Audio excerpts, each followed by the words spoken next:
Hello' everyone, মোৰ অন্য এটা মিনি ব্লগত আপোনালোকক সকলোকে স্বাগতম জনাইছোঁ। আজি আমি বহুত দূৰ জেগালৈ ফুৰিব যাব ওলালোঁ। এইটো ঠাণ্ডা লাগিছে, বেটেৰীত আহিছোঁ, ঠাণ্ডা লাগিছে সেইকাৰণে স্কাৰ্ট লৈ পিনি ভালকৈ বহি আছে, ভৰি চৰি উঠাই লৈ কিন্তু বহি আছে। এইফালে বেটেৰীত আমি শিমলুগুৰিলৈ গৈ আছোঁ ঘৰৰ পৰা। এয়া আমাৰ শিমলুগুৰি ষ্টেচন হয়।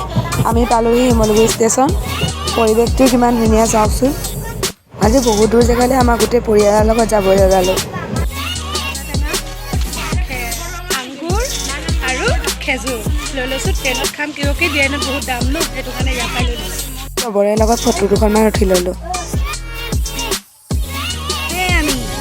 এইফালে ওপৰত বহিছে সেইকেইটা ল'ৰাকেইটা, আৰু এইফালে বিচাৰিম এতিয়া এছ ক'ত আছে, মই ইয়াৰ পৰা যাব লাগিব। ইয়াক যাব লাগিব। আৰু এইফালে হেৰি বহিলে আছিলে বাই, অন্য এটা মিনি ব্লগত আপোনালোকক সকলোকে লগ পাই আছোঁ। Bye bye.